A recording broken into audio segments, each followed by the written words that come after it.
Dwellers. I'm Colleen. And I'm Corey. And today we're bringing you our first ever book haul. We went to Barnes & Noble for like 2.5 hours last night. Yeah, and we were there a long time. And we got a lot more books than we expected, so we're going to show them to you now. The first book that I picked up is A Wrinkle in Time by Madeleine.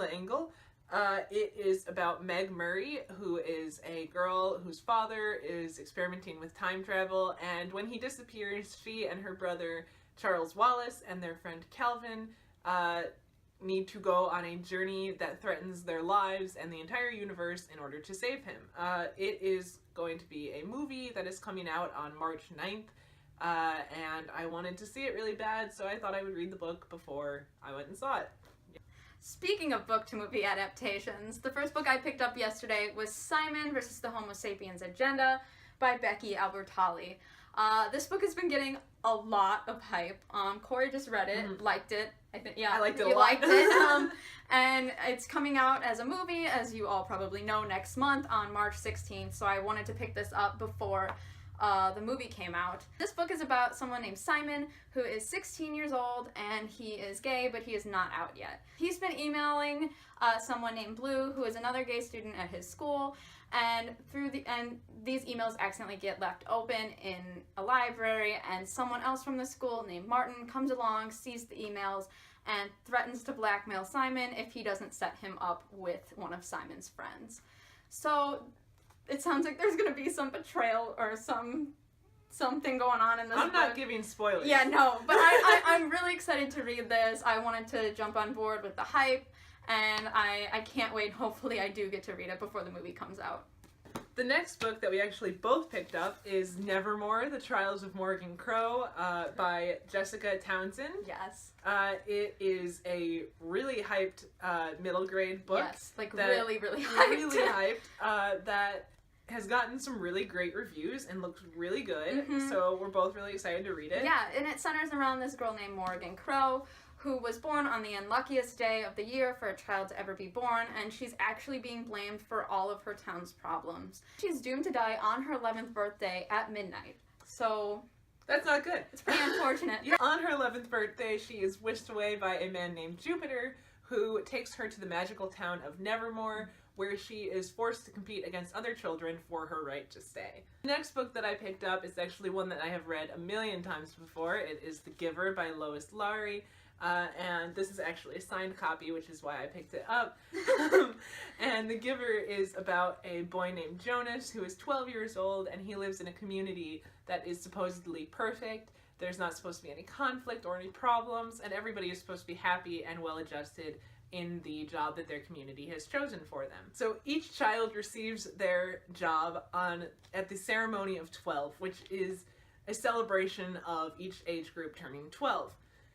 Jonas receives the job of the receiver, which means that he has to go work with an old man named The Giver, who teaches him a lot about his community that he didn't really know, and it kind of learns not to trust it quite as much, and it tears apart his perceptions of it, and he is kind of trying to figure out how to deal with that. So. The next book I picked up was also a book that I have read. I read it last month, and that is The Cruel Prince by Holly Black.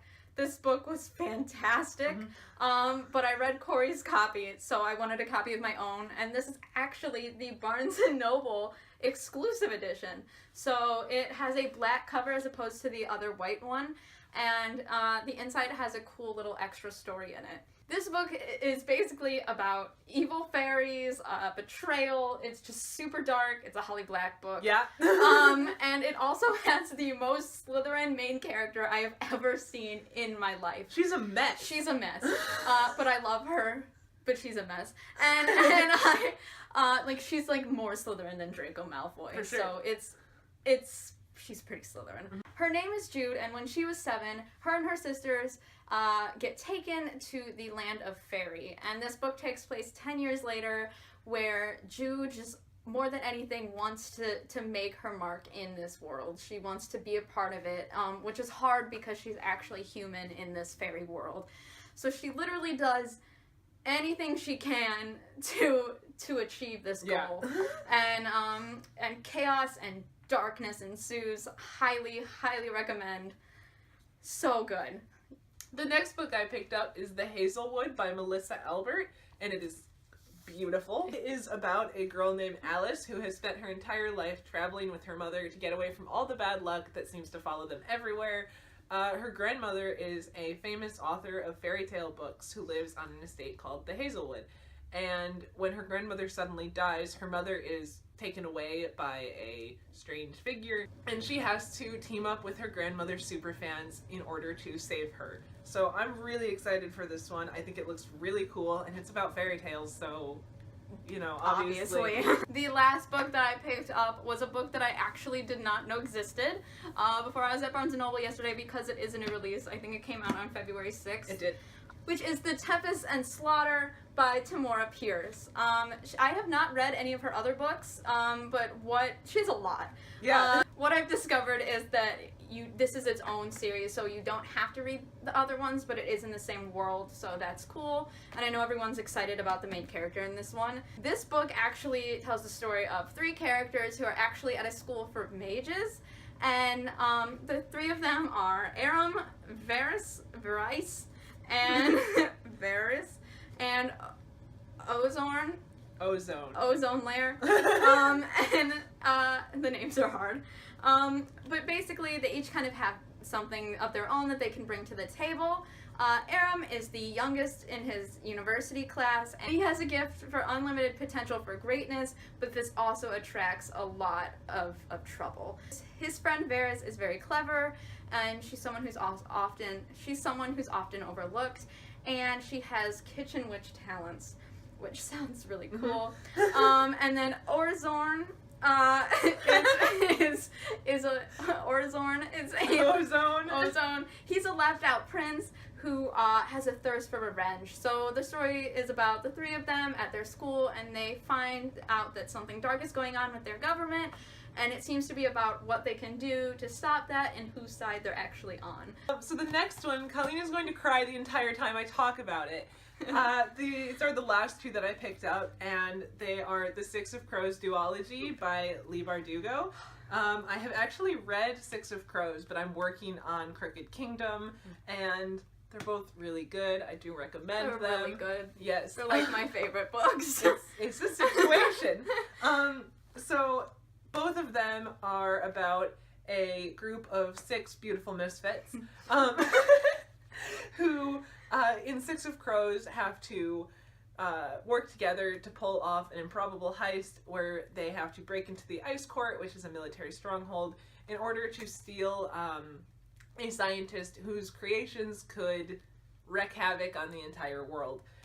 So Crooked Kingdom is kind of a continuation of that, and yeah, they're both really good. They are set in the Grishaverse, which is the world that Leigh Bardugo's other series, the Grisha trilogy, which is right conveniently located, is set in.